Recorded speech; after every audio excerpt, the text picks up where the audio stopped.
Salam, selamat pagi, selamat beraktivitas di dalam nama Tuhan Yesus.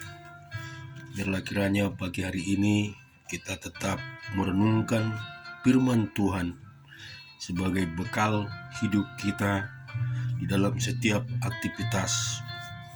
Di dalam Mazmur 69 ayat 33 sampai dengan 37. Lihatlah, hai orang-orang rendah hati, dan bersukacitalah kamu yang mencari Allah.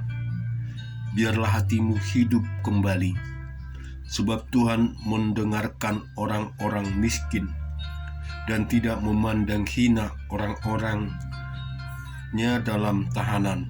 Biarlah langit dan bumi memuji-muji Dia, lautan dan segala yang bergerak di dalamnya. Sebab Allah akan menyelamatkan Sion dan membangun kota-kota Yehuda, supaya orang-orang diam di sana dan memilikinya. Anak cucu hamba-hambanya akan mewarisi, dan orang-orang yang mencintai namanya akan diam di situ. Kita lihat di Lukas 8 ayat 4-15. Ketika orang banyak berbondong-bondong datang, yaitu orang yang dari kota ke kota bergabungkan diri pada Yesus, berkatalah ia dalam suatu perumpamaan. Adalah seorang penabur keluar dan menabur benihnya. Pada waktu ia menabur, sebagian benih itu jatuh di pinggir jalan, lalu diinjak orang dan burung-burung di udara memakannya sampai habis.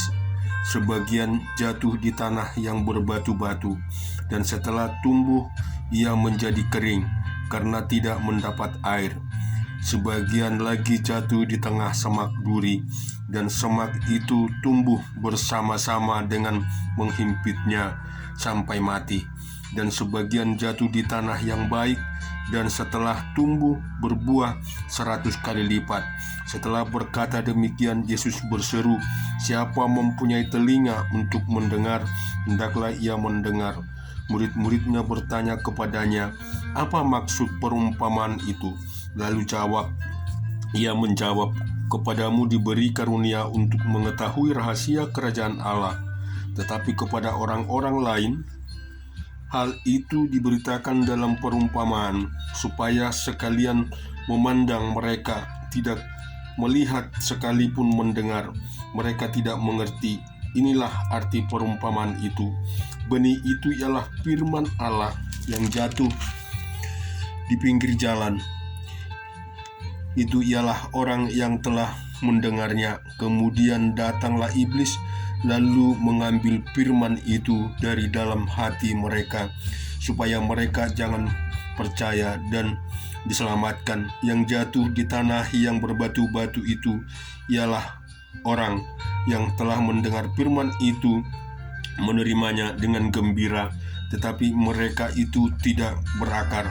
Mereka percaya sebentar saja, dan dalam masa pencobaan mereka murtad. Yang jatuh dalam semak duri ialah orang yang telah mendengar firman itu, dan dalam pertumbuhan selanjutnya mereka terhimpit oleh kekhawatiran dan kekayaan dan kenikmatan hidup, sehingga mereka tidak menghasilkan buah yang matang. Yang jatuh di tanah yang baik itu ialah orang yang setelah mendengar firman itu menyimpannya dalam hatinya yang baik dan mengeluarkan buah dalam ketekunan. Saudara yang dikasihi Tuhan, firman itu sangat indah sekali. Bagaimana Tuhan Yesus memberi perumpamaan.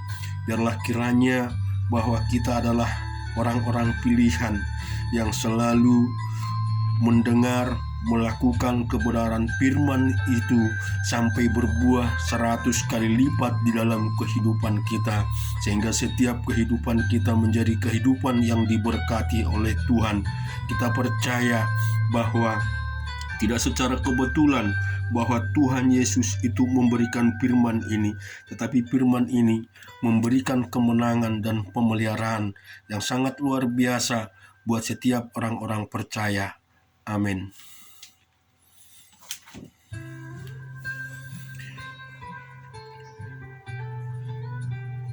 Allah Kami, Bapa yang kekal, kami mengucap syukur buat pagi hari ini. Kasih-Mu sungguh luar biasa di hidup kami. Tuhan, Engkaulah pelindung kehidupan kami. Kaulah yang memimpin, menolong kami. Setiap tugas aktivitas kami, Tuhan, kami serahkan ke tangan kuasa-Mu, Bapa. Engkau, Bapa, yang memberikan akal budi hikmat dalam hidup kami, sehingga kami mampu melakukan setiap tugas-tugas ini, ya Bapa. Berkaryalah di dalam hidup kami, Tuhan. Jauhkan kami dari segala pencobaan. Jauhkan kami dari segala permasalahan-permasalahan, Tuhan. Biarlah kiranya kuasa-Mu, Tuhan, kuasa Roh Kudus selalu ada di hati dan kehidupan kami. Terima kasih Tuhan, terima kasih Bapa, terpujilah Dikau, haleluya, amin.